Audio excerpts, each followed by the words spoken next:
the Beyond Sleep Training podcast, a podcast dedicated to sharing real tales of how people have managed sleep in their family outside of sleep training culture. Because sleep looks different with a baby in the house. And because every family is different, there is no one-size-fits-all approach to take. I'd like to acknowledge the traditional custodians of the land on which this podcast is being recorded, the Kalkadoon people. I pay my respects to the elders of this nation and the many other nations our guests reside in from the past, present and emerging. We honour Australian Aboriginal and Torres Strait Islander people and the unique cultural and spiritual relationships to the land, water and seas, as well as their rich contributions to society, including the birthing and nurturing of children. Welcome back to the Beyond Sleep Training podcast. I'm your host, Carly Grubb, and with me for a second episode is Lyndsey Hookway. Welcome back, Lyndsey. It's so nice to be back. I can't believe how much we chit-chatted on about these spirited babies last time. I think it's because you don't actually find a kindred spirit every day. And I think whenever I hear anyone talking about their little sparkler baby, and you described your little person so perfectly, it's like your little antennas go up. It's like this little alien finding another alien. Because as much as these babes are quite unique, there's also quite a few of us around, and it's nice. It's hard to relate to the experiences of other people if you haven't actually been through one of these babies, I think. Definitely.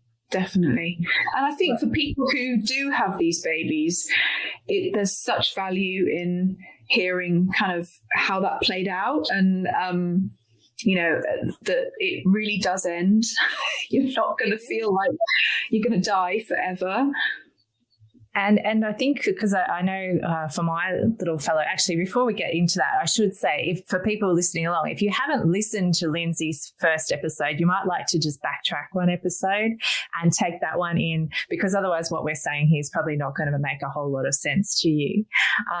But yeah, I think one of my biggest fears with my first guy was that his lack of sleep was going to be impacting on his development, and that was a lot of the pressure I put on myself.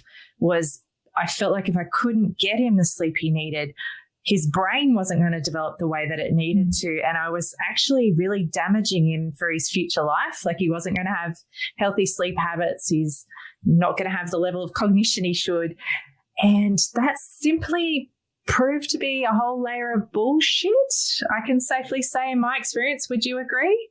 Absolutely. I talk about that a lot with the people that I train, and I try and make it accessible information for everybody, because those research studies, there are research studies that exist that look at lack of sleep and later cognitive development and memory and school performance and stuff.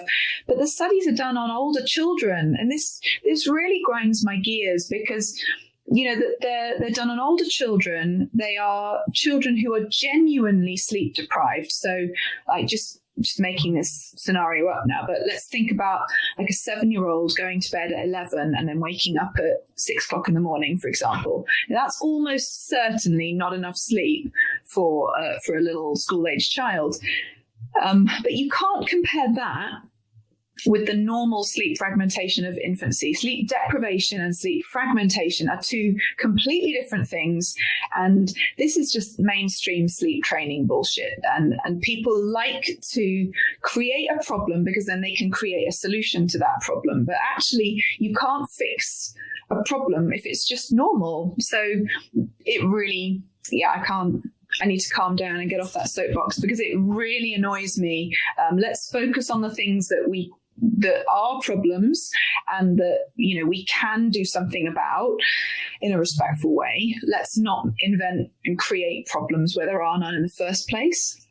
Absolutely. It just increases your anxiety. It puts it through the absolute roof, or it did for me. Yeah. And I think the other part of it too was that it took me a long time to be able to separate out my own sleep deprivation and experience of sleep from his.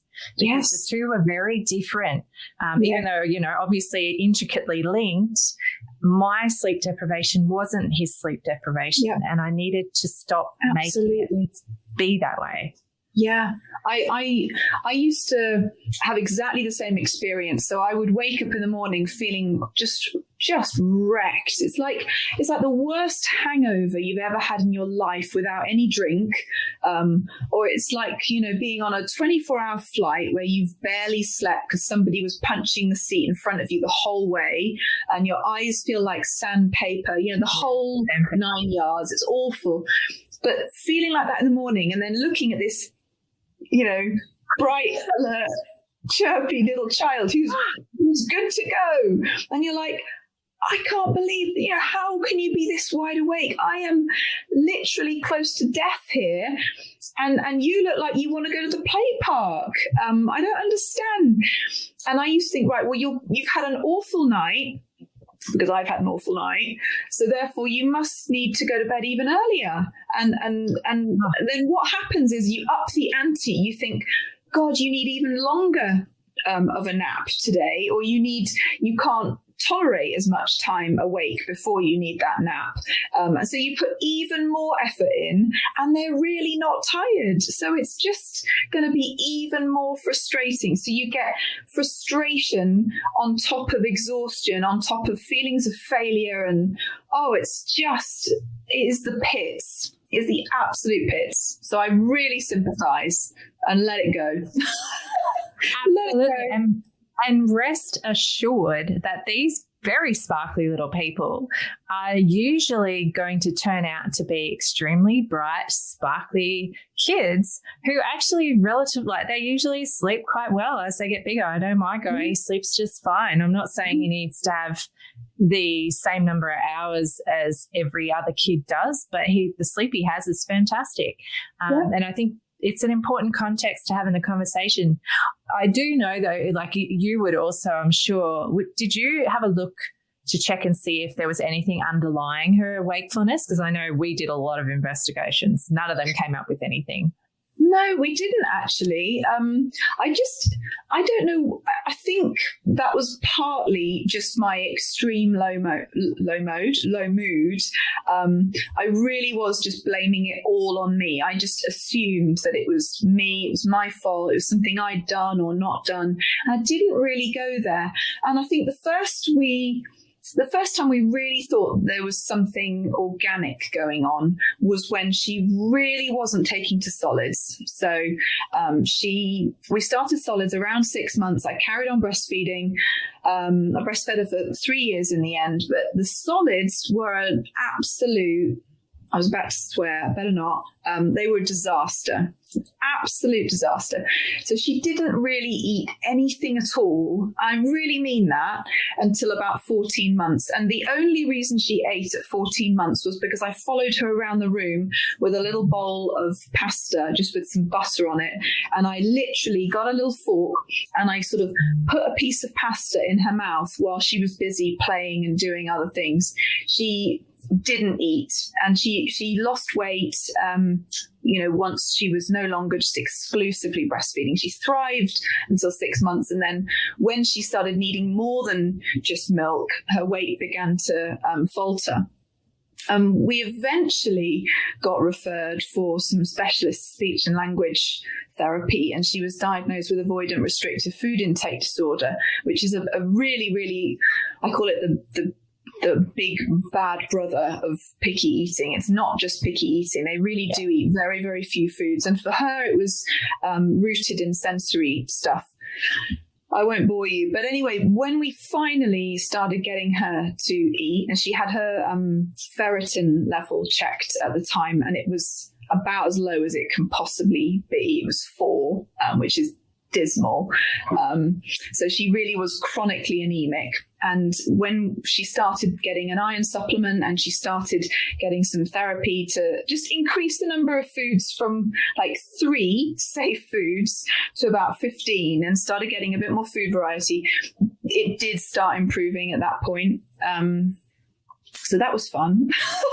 Just to add to the chaos. So yeah, we did do a little bit of investigating, but it wasn't until quite a lot further down the track.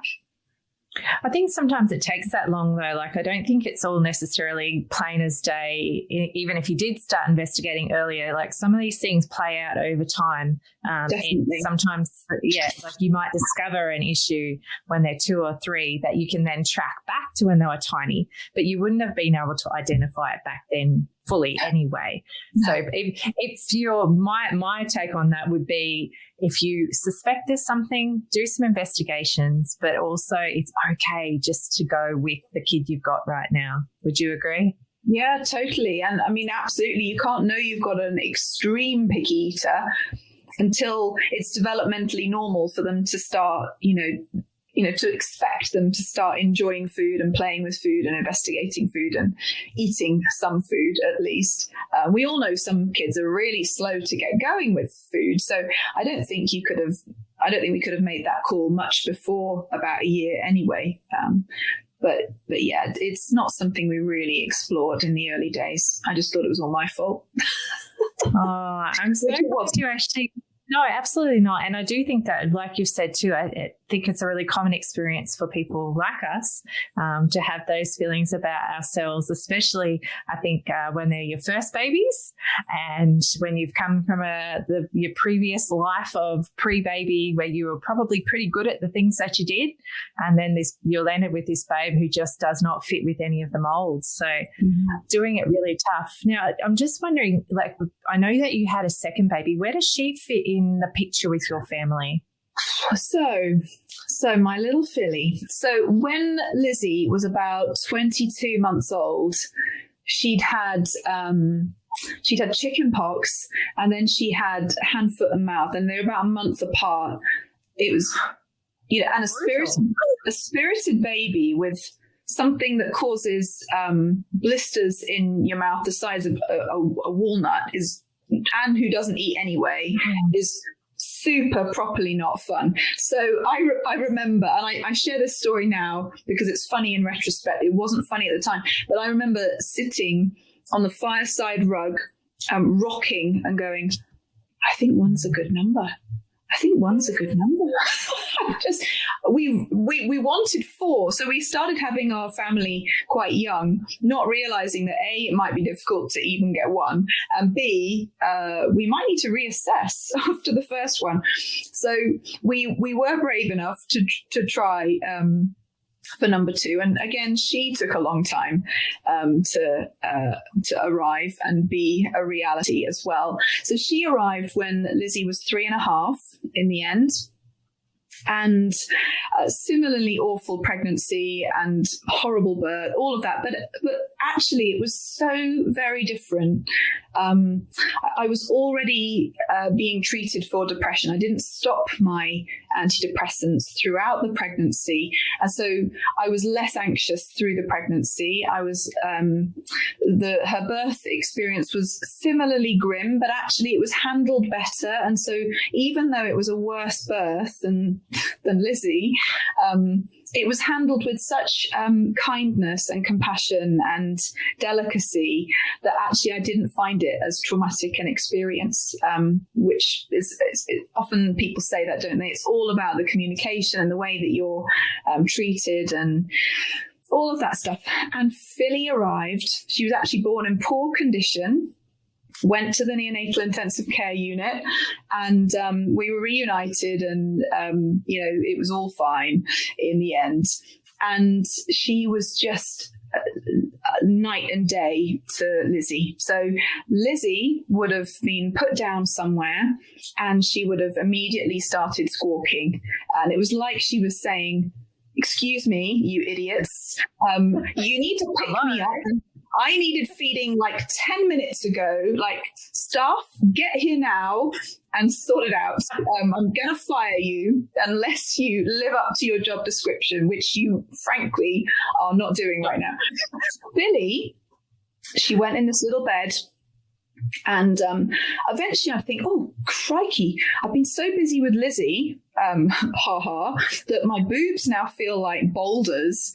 I better go see if she needs a feed. Oh my gosh, it's actually been like 3 hours. Wow, what's going on with this child? Is she okay?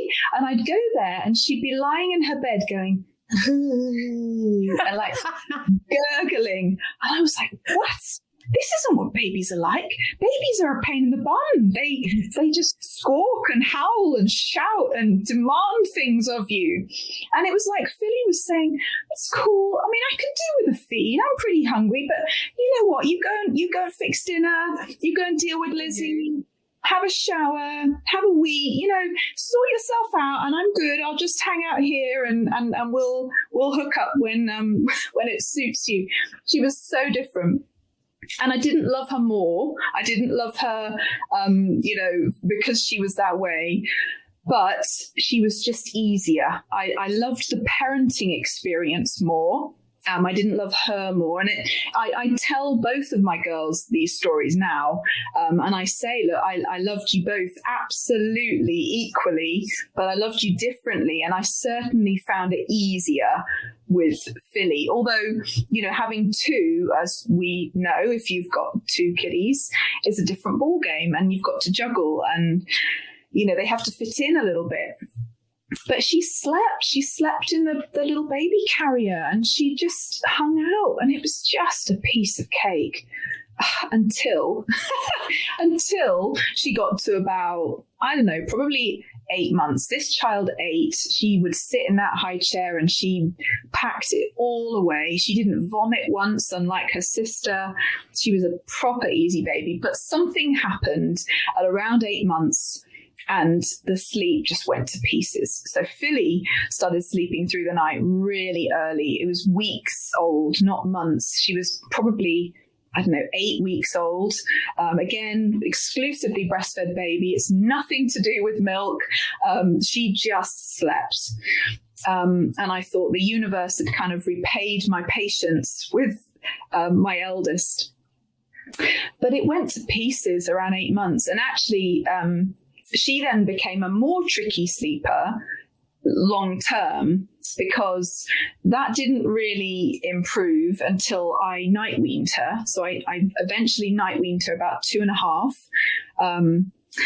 And that's, that was actually relatively easy. It was pretty painful for a few days, but it was actually relatively quick and easy looking back. But then she, as a few people know, she was diagnosed with cancer when she was 3. And we were just like, oh, right, never mind. We'll just let everything go. I don't care. Let's just survive, literally. And her sleep was then terrible for years after that because of chronic anemia and pain and procedures and hospitalization and all sorts of stuff. So I've been sleeping well now for probably 3 years, but I can honestly say that I was chronically sleep deprived for probably 9 years. So no mean feat at all. Which, I know some people some people listening will be thinking, God, I can't do that. I actually can't do that. And that's okay, because we're all different. And I'm a very low sleep need adult. So, you don't have to feel like this is some kind of competition of endurance or survival. It's just, I'm just sharing it for solidarity. And I think too, it's like if you're listening along and you're right at the very beginning of your journey, you can also understand that, like, I'm sure you didn't think you could do that either. It's not necessarily, and you take it in the bites as it comes. It's not like you're imagining 9 years of this kind of sleep deprivation. You don't need to, you can just take your nights as they come. And however, like, that is an incredibly marathon journey that you've been on with so many hurdles amongst it. But you would never have known that path, and it's not like you set yourself up for 9 years of sleep deprivation. So if you're listening along, your journey will be your own, and just take it as it comes. I'm really curious. So, and you'd said, I remember with Lizzie, that 8 months was a time then you hit rock bottom. So when Philly's sleep went belly up at 8 months, did that trigger you at all, or was that like you were able to disconnect it? I think I just felt resignation. I was like, oh, here we go again. But I think it was different second time round, because I, by that point, I was beginning to support quite a lot of people with sleep extensively. And I knew some of the things that I could do. And they weren't harsh things at all, but I didn't have the spoons. I didn't have the emotional reserves to do any of it. And, even really, really gentle stuff like habit stacking, I just couldn't be asked, actually. Personally, I just couldn't be asked. I thought, you know what? I know with Lizzie, it will eventually get better. It will. And I don't have any capacity. I had a husband who was working crazy hours. I didn't have local family. And I thought, I'm just going to trust that this will eventually sort itself out. So there is never nothing you can do.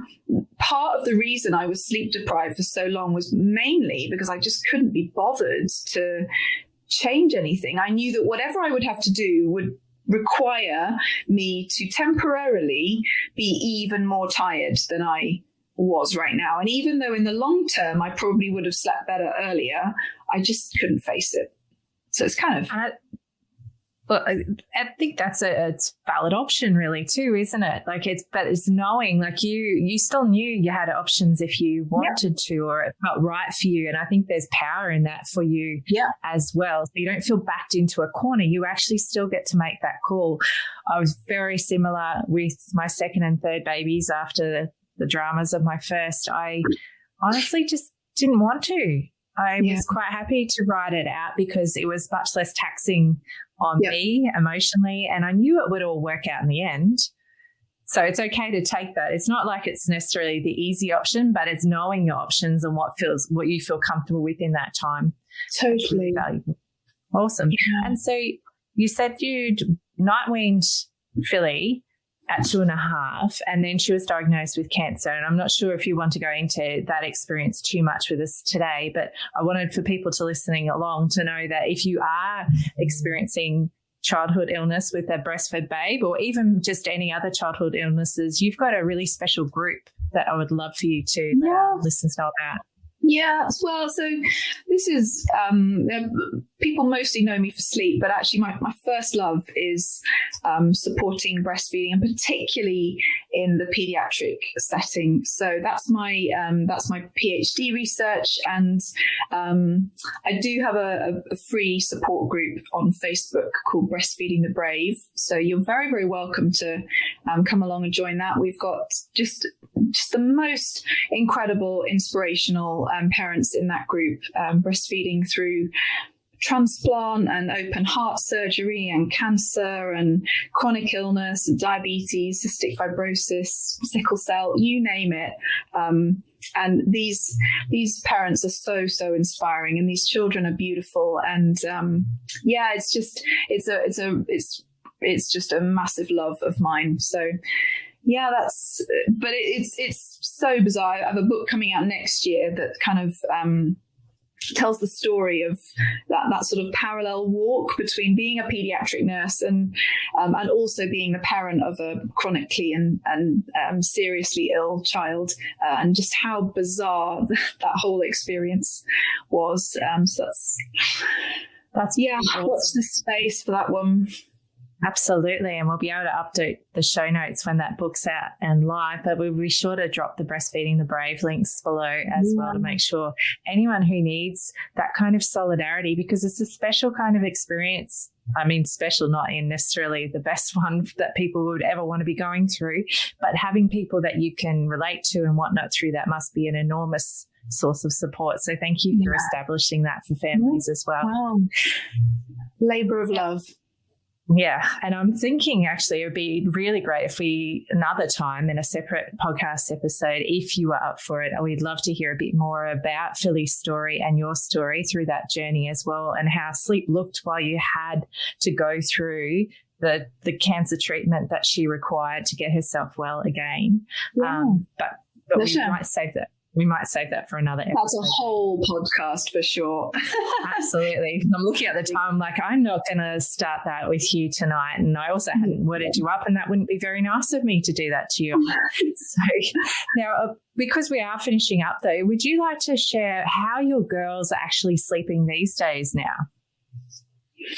So these days they are, what are we? We're 12 in about a week's time, and Philly's 8.5. They sleep great. They are both low sleep need children, but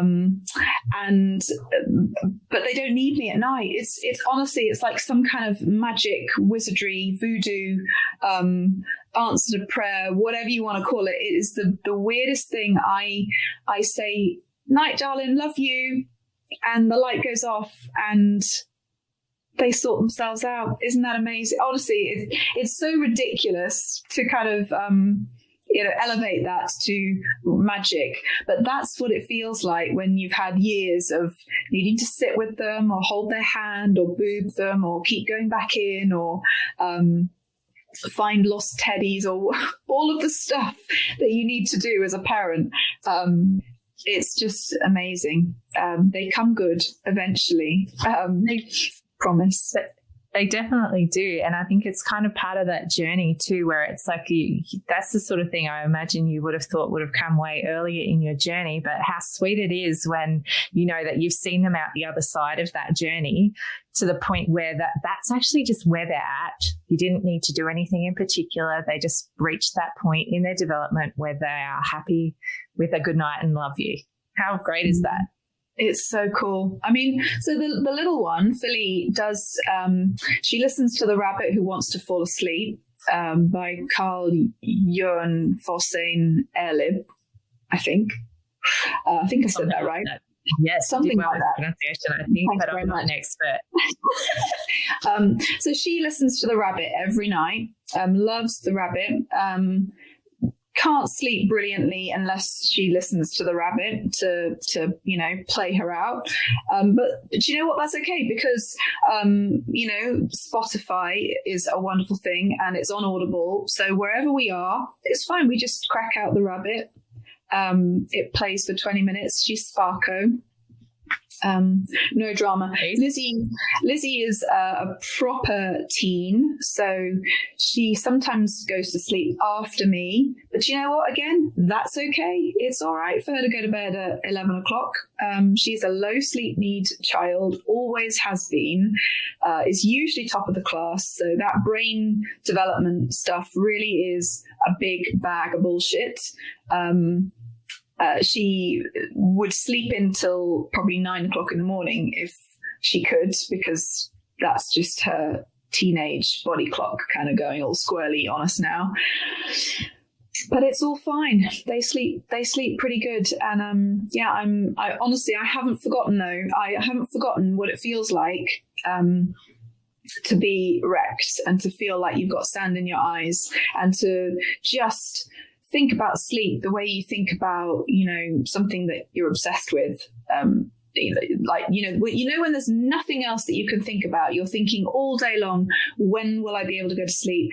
Can I go to bed early? Please nap. I really need you to nap so that I can just close my eyes for a minute. I'm done parenting. I just need to go to bed. And I remember what it's like to feel that level of desperation and obsession about sleep. But honestly, when you come out the other end and they sleep and they're great and they're fun and you no longer have to be obsessed with sleep all day long, except if, like me, you happen to do it professionally. It's just the best thing. It's the best thing ever. I love it. It's brilliant. And I'm just looking at our time, so we're finishing up. And I'm just wondering, would you have one last tip to round us out completely for our episodes with you, Lyndsey? Oh, put me on the spot.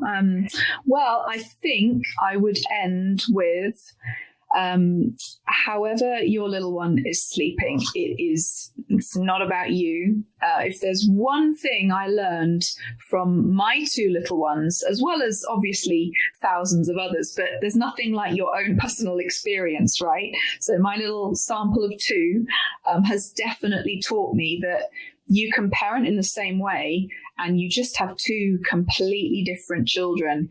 And I wish I'd known before I'd got out the other side of parenting Philly that truth, because I would have taken off that expectation and pressure on myself that it was up to me to make my child an amazing sleeper. It is not your responsibility to make your little one go to sleep. It is only your responsibility to provide them with unconditional love and responsiveness and your emotional scaffolding and your presence and safety and all of those good things that I know you're doing because you're listening to this podcast, which is a pretty self-selecting audience. So it is not your fault. If your child sleeps absolutely crappy, it's definitely not something you did. For sure. Beautiful. And that's a great way to finish our episodes off. So thank you so much for your time. You're an absolute star. Thank you so much for the work that you do in this space. It's very needed. And anyone who is looking for extra information, we'll be dropping all of Lyndsey's links into our show notes again this episode. So make sure you check her out and follow Feed Sleep Bond on Facebook and Instagram as well. So thanks so much today, Lyndsey. It's been amazing. Lovely to talk to you, friend. Take care now. I really hope you enjoyed the podcast today.